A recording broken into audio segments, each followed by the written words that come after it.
Hey, good morning, everybody. That was our hold music. It looks like a bunch of you are logging in. So glad to see you and to be with you here all this morning on our Zoom webinar. Thank you to all of you for joining in and all of you who are still trying to join us. Looking forward to gathering with all of you as we do here every Friday for Friday Reflections at 10 a.m. Pacific Daylight, Western Pacific, blah, blah, blah time.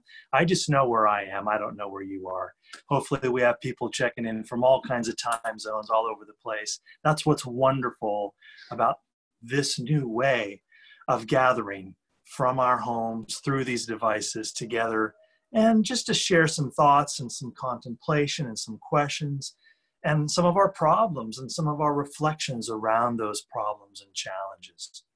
So we're going to be doing this every Friday. This is our fourth installment of Friday Reflections, and Simona, the director of Oasis, and I have been chatting about what the next steps might be. You know, we took a little poll at the end of our session last Friday, and you told us that you wanted these things to be a little longer. So we were initially doing 15 to 20 minutes, but you guys voted for 30 minutes. So that's what we're going to try today. Now, you know, I don't have a stopwatch here or anything. We're going to aim for that. It might be 25, it might be 35, but you told us that the 30-minute time frame was ideal. So we're going to try that for a while. And at the end of our gathering today, we're going to do another poll. So stick around for that at the end of our session. I'll turn it back to Simona, and she'll post some poll questions right on the screen. And if you're on a touch screen, you can just touch your answer. If you're on a desktop, laptop, you can use your mouse or whatever, your cursor, to help us get to know your mind, help us get to know what you would like to gain out of these sessions. And frankly, what we're discussing is how to go beyond this. We'll keep doing these Friday Reflections, but we're also thinking about how can we restore some of what we were doing before. You know, I used to do these 2-hour long PowerPoint lecture presentations. I've been doing that for 10 years at Oasis. I miss it. Some of you miss it. We think the 2-hour time frame is a bit much, but we're talking about maybe putting some 1-hour classes together, kind of like this, except more of a presentation on a particular topic, you know, Sufism or Plato or Buddhism or the philosophy of death, or I don't know, all kinds of fun stuff like that. You know how I am. So we'll ask you some questions about those kinds of things at the end of our session today. But here we are for this period of reflection and contemplation, and hoping to, with you, kind of scratch down beneath the surface and get into some of the soul stuff that's been stirring through all of us in these strange times. So I'm thinking that today our theme is living without. We're living without a lot of things right now. A lot of us are honoring the stay-at-home order. Some of us have health challenges that have driven us into deep quarantine. And some of us put the face masks on and brave the grocery store and so on.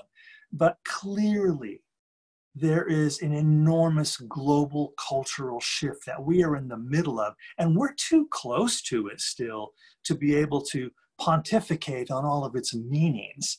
But we can report from the front lines, from inside the petri dish of this laboratory experiment. What is humanity going to become through the fire of this forge that is remaking us in some key ways? People ask me sometimes, when are we going to get back to normal? And oh, that's easy. Never. We're never going to get back to the way things were before, for better and for worse. We touched on some of these themes last week. Education is going to be forever different. Organizations like Oasis are growing exponentially in new directions, and we're never going to be the same, et cetera, et cetera. So let me just think about this question, and let me pose this question to you just rhetorically. I know we're not exactly in a dialogue here, but you know, what have you been living without? What have you been living without? I've been living without a lot of things. Now, materially and financially, Lori and I are extremely fortunate. We're a couple of those lucky, super lucky people who have a home, who have a safe, good place to stay in shelter. And we both are able to continue our careers. Me as a philosophy professor at Southwestern College, and Lori in her job. She has her home office on the other side of the house. I'm over here doing stuff like this. And so I realize we are the exception to the rule. We're doing okay and we have each other.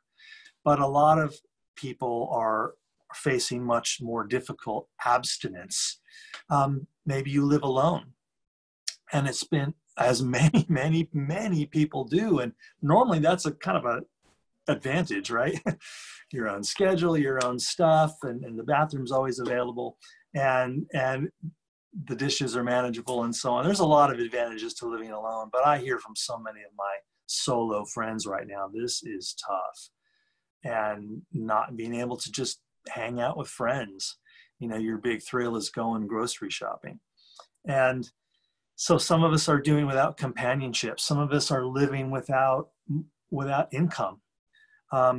Again, most of us, well, I shouldn't put a number on it like that. Many of us have stable pension situations, sufficient investments, you know, middle-class folks and upper middle-class folks. But I know you have eyes and you have ears, and you know that there are so many of our neighbors who are just suddenly without income, and the rent bill and the mortgage keeps coming. And so people are living without money. What about just the ability to move about freely? Getting a little bored walking through the neighborhood. Can't even walk on my local trails. Obviously restaurants, cafes, bars, all of that off the table. So we're living without that. We're also living without security. None of us knows when this is going to end. We're also living without certainty. I just don't know. Am I going to avoid infection? You know, Lori and I wipe down the groceries and we wear our face masks and we take all the precautions, but you just don't know when it's your time. Health is such a precarious thing. So we have given up so much, all of us, in various ways, shapes, and forms. And I wanted to think today with you about, what do the world's wisdom traditions offer us? What insights do they offer us on how to better live without? There are so many insights all over the world in all the world's religions and philosophies and mythologies and folklore about times of emptiness, times of drought, times of withdrawal, times of silence, times of lack. And we're in obviously one of those times now. You know, what jumps to front of mind is, of course, our Muslim brothers and sisters just started their month called Ramadan. And in the month of Ramadan, in traditional observance anyway, not every Muslim practices this exactly the same, but for observant Muslims, the month of Ramadan is a time of Sawm, S-A-W-M, that's fasting. So fasting from sunrise to sunset. So traditionally, Muslims would get up before sunrise and drink some water and have some food. And then when the sun comes up, they honor a no water, no drinks of any kind, no food of any kind fast all the way until sunset. And then they'll have a meal at the end of the day. And, you know, it's not a time of you know, dour suffering and austerity. It's a joyful time, but it is a time of self-imposed abstinence. You know, the abstinence that we're going through was not chosen, it was imposed on us. Many of us have been in now over 30 days of stay at home. So Ramadan, which just started a couple days ago, is a really beautiful reminder that here's a wisdom tradition, the second largest religion on earth. About 1 out of 4 people on the planet are Muslim. So this is a mainstream ritual, this business, and it's right in the middle of the 5 pillars of Islam, right? The 5 key practices of Islam. I'll just tick them off real quick here. The first one is the creed, the the proclamation of faith that there is no God but Allah, and Muhammad is his prophet. That statement of faith is the first pillar. The second pillar is the prayer ritual of, again, devout, practicing Muslims, as established by Muhammad already in the 6th century, that there is prayer 5 times a day, in the morning when you get up, and right before you go to bed, and then 3 other times during the day, this pointing in the direction of Mecca and getting on your knees and putting your forehead on the ground and bowing in supplication and worship and respect to the higher power. The third pillar is almsgiving. Many religious traditions, of course, practice tithing and giving some back. It's in the Hebrew Bible, it's in Christianity, it's all over the place. And here it is institutionalized in Islam also as the third pillar. And the fourth pillar is this period of fasting, Psalm, S-A-W-M. And I'm struck by this practice. The fifth pillar, by the way, is the Hajj, the journey to Mecca, which is not going to be so easy this year, is it? So at least once in a Muslim's life, they would hope to make this journey to Mecca, Saudi Arabia, to participate communally in all these beautiful pageants and rituals, if they can afford to go, right? So back to that fourth pillar, the one we're in right now, Psalm, fasting. I think there's 3 things that my Muslim friends have told me about this practice that are transformative. And maybe these 3 insights, these 3 realizations that come out of a month-long sunrise to sunset fast, maybe we can apply those to what we are living without now. So the first thing my Muslim friends tell me that fasting teaches them is very simple, and you would probably guess if you had to: empathy for the poor, empathy for those without enough to eat. And as you know, there are so many human beings on earth who have food insecurity, meaning they don't know where their next meal is coming from, or outright famine. Many of our fellow Americans live in what we call food deserts, neighborhoods where you can't buy fresh produce for 5 square miles, where there's nothing but bodegas selling chips and liquor, and fatty foods and high cholesterol foods and high carbohydrate foods. So at my community college at Southwestern College, about 70% of our students are on financial aid. This is true at most colleges, by the way. We have a food bank on campus at my community college because we realized by just surveying students that so many of our students fit in that category of food insecurity, which means A, there's no food in the kitchen at home. B, they literally don't know where their next meal is coming from. And so many of our fellow brothers and sisters live that way. And when we take a ritual, intentional month of fasting, we feel how disruptive that is at the soul level, at the mind level, to not even have the bottom layer of Maslow's hierarchy worked out, meaning food, water, air to breathe, the most fundamental requirements of human life. So fasting reminds us of and sparks in us compassion for those that have less than us. The second thing that the ritual of Psalm, the ritual of fasting during the month of Ramadan, sparks, the second insight that it sparks is that, hey, I can master my appetites, that I can feel hungry and not eat. And again, for those of us who aren't practicing any kind of austerity like this, we often feel a little under siege from our habits. There's that open bag of peanut M&Ms in the kitchen, in the pantry. I hid it behind some stuff, but I know it's still there. And I really like peanut M&Ms. So you have to laugh, right? So my big problem is, how can I eat less every day? But if you are practicing a ritual fast, you teach yourself the truth that you actually can feel a craving and override it. Period. Period. I mean, end of sentence. You can feel a craving and not obey it. And many of us know that intellectually, but we don't live it. We kind of follow our cravings around and fulfill them. So that's another insight that comes out of Psalm. But there's a third insight that comes out of Psalm, out of fasting, that I'm really struck by. And that is the idea that I am not the author of my own existence. I am not the source of my life. You know, in my ego mind, I think I am. You know, I pull myself up by my own bootstraps. But I forget that I did not make the bootstraps. Somebody else did. That we are all, as the Buddhists teach, in a web of interconnection, a web of interconnectivity.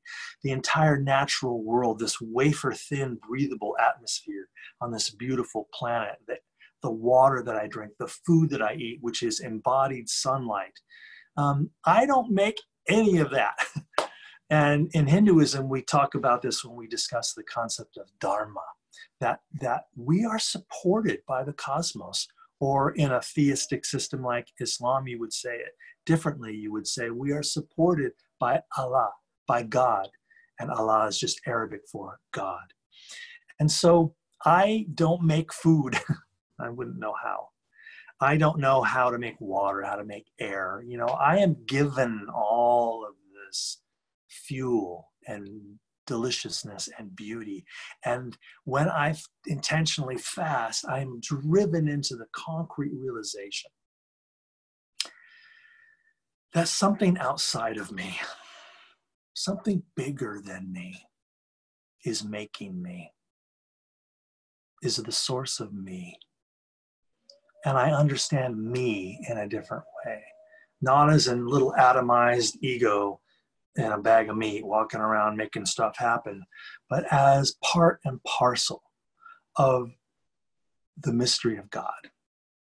And fasting drives me into those three realizations: empathy for the hungry, the idea that I can master my cravings, and a deep sense of humility and egolessness, that I am not the source of my life. There is an invisible hand. There is, as they say in Star Wars, a force, or in Taoism, the Tao, that gives rise to everything, including the food that I eat.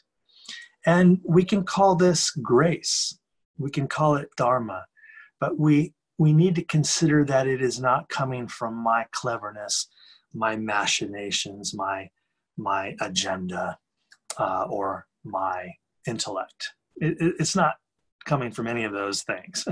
I receive these things, and fasting drives me into that. Now, what about this time of living without awakens in us some of those same realizations? Yeah, I'm stuck at home. Yeah, I don't get to go clothes shopping. I'm not kidding. I really like clothes shopping, and I don't get to do it, except, of course, on websites. And all the little things that you like to do. I mean, I know that the wildflowers are rocking right now in the hills around my house. I live near Mission Trails Regional Park. Normally this time of year, I'd be walking up Oak Creek and poppy hunting, and I know they're coming out, and it's killing me that I can't get to them. But I'm looking for those trails to open any minute now, and then I'll be out there. So look, I want what I want. You want what you want. There are routines that we have been following for years that have been shattered.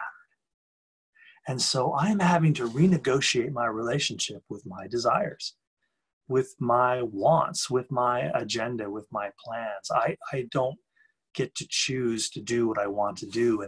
And the ego mind sees that as a blow, as a setback. I have lots of criticism of that. And that manifests itself in resentment against those who are wantonly violating the rules of our stay-at-home order. There's a lot of layers to this, isn't there? I'm thinking too about for our Christian brothers and sisters, Lent, that they just got through, from Mardi Gras to Easter. There's a roughly 40-day-ish period of abstinence from something.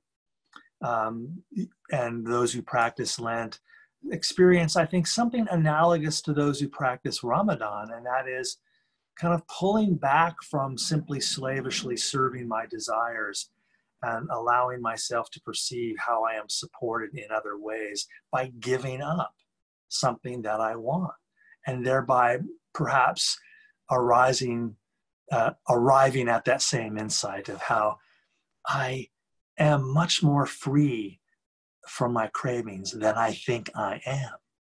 And times like Lent, times like Ramadan, times like these drive us into that awareness. I don't want to sugarcoat what's happening to us right now, but that is a silver lining. That is a fruit from this otherwise bitter tree that is costing so many of us our lives, our loved ones, our incomes, our security, and so on and so on. That period of Lent is a kind of ritual reenactment of when Jesus went into the wilderness to fast for 40 days and 40 nights.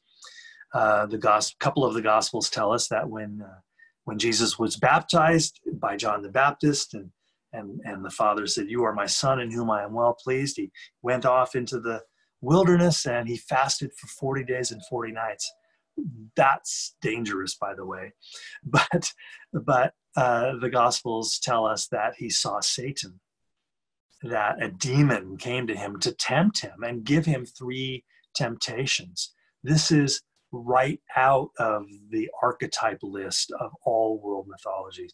Our hero is often confronted with a threshold guardian, Joseph Campbell calls them. It's the same thing in the story of the Buddha. When Buddha meditated under the Bodhi tree, the demon Mara came to visit him. This story is 500 years older than the Jesus story, yeah. And the demon Mara gave Siddhartha 3 temptations to try to pull him off of his path, just as Satan in the Gospel shows up and gives Jesus 3 temptations to try to pull our hero off of his mission. But, of course, in the hero journey, our successful heroes anyway withstand the 3 temptations. They do without, they live without. And only by living without are they granted entrance into that next level, that higher level. They prove their worthiness for the treasures ahead by saying no to the treasures at hand. That is a telling bit of wisdom that just gets dropped in our lap over and over and over by these wisdom stories, and whether it's Buddha's 3 temptations or Jesus' 3 temptations. Early Christians began to practice this too. In the 2nd century, I think, there's a guy called Saint Anthony, I believe it was in Egypt, who went off into the desert to kind of replicate what he read about Jesus and live apart from the world, apart from comfort, apart from the sensory realm. And then a bunch of people started doing what he did. We call them the church fathers. This is the beginning of the monastic movement in Christianity. A bunch of women did it too, living in solitude, off in the rocks in the desert and caves. We call them the desert mothers. And so the beginning of monasticism in Christianity is also rooted in this ritual of withdrawal from comfort, with withdrawal from the sensory realm. Do we really need what we want? Do we really need what we want?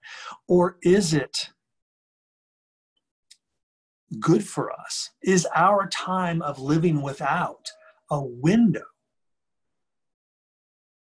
through which we see into the depths of our soul, the depths that we are normally too busy to perceive? Is something being scraped off, and is something of the depths being revealed to us?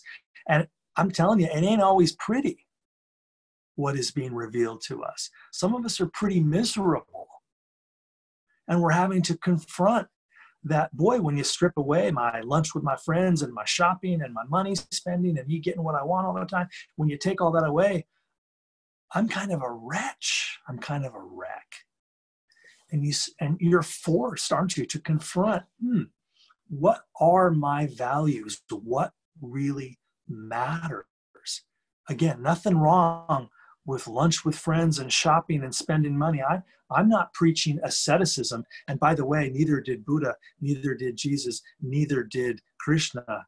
Krishna in the Bhagavad Gita mocks the ascetics because they go too far. They think that living without makes them holier than everybody else. Just another form of egotism, just another maladaptive spiritual selfishness, the need to be better than others. Let's follow what Buddha calls the middle path between sensory indulgence and slavery and absolute sensory depravity. And that's what most of us do. We do a pretty nice job of it, in fact, of the middle path. But in this time of imposed abstinence, we are doing without a lot. And when everything we think we need is stripped away, sometimes the shimmering sacred is revealed in a new way. I think of Native Americans too, who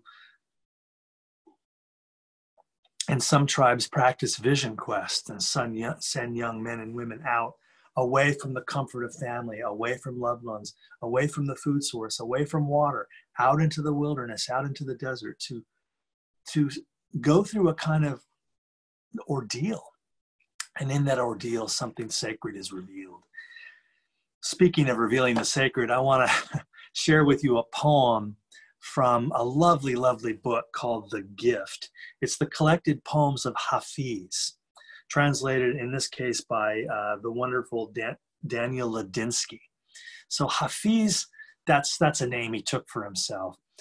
It means the memorizer. He's a 14th century Persian or Iranian Sufi master and poet. And there's, of course, a Sufi poem I want to share with you in honor of Ramadan, since we are studying some Islamic ideas today. And mostly just because I love Hafiz and I love Rumi and I love poetry. So let me share this poem with you. I think it speaks so much to what we are reflecting about right now. It's called Now is the Time. Now is the time to know that all you do is sacred. Now, why not consider a lasting truce with yourself and God? Now is the time to understand that all your ideas of right and wrong were just a child's training wheels to be laid aside when you can finally live with veracity and love. Hafiz is a divine envoy whom the beloved has written a holy message upon. My dear, please tell me, why do you still throw sticks at your heart and at God?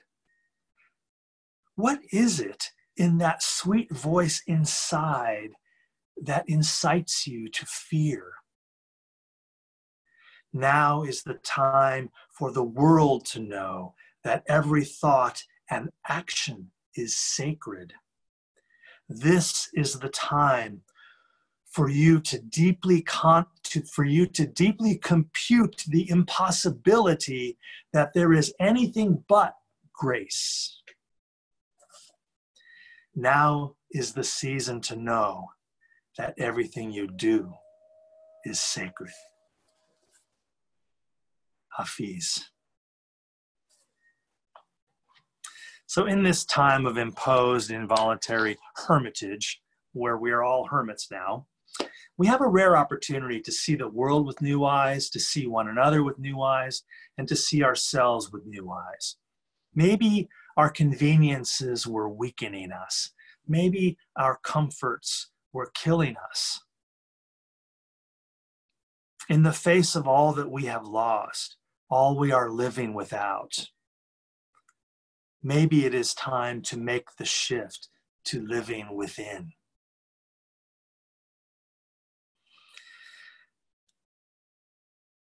Simona, why don't we put up those poll questions now? And let me, while you're working on that, let me just pitch my YouTube channel. Go to YouTube and search my name, Peter Bolland. I have a YouTube channel called Peter Bolland TV. and you'll find a whole bunch of my philosophy videos that I'm making for my scattered philosophy students at Southwestern College, mostly about world religions. Some of you might find those of interest. So go to YouTube and just search for Peter Bolland. You'll find Peter Bolland TV. I invite you to become a subscriber. That way you can find me again real easy. So here's our poll. Should Oasis start offering 90-minute Bolland in-depth classes for a small, class fee, 60-minute lecture, maybe 30-minute discussion? So would you be interested in that, or no?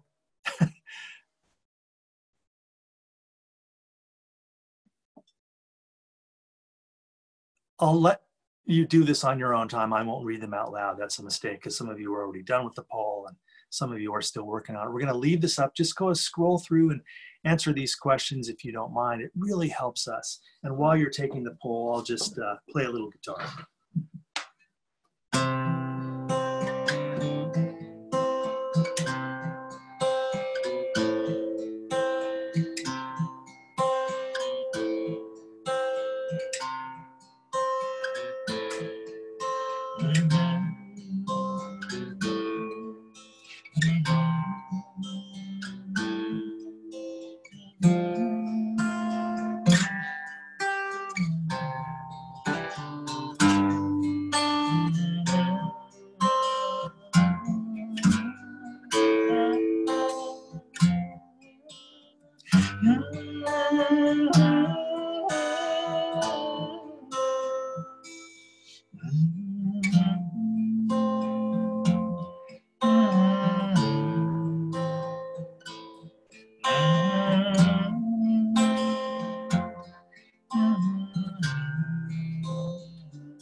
All right, I bet you're all done now. Let me see here.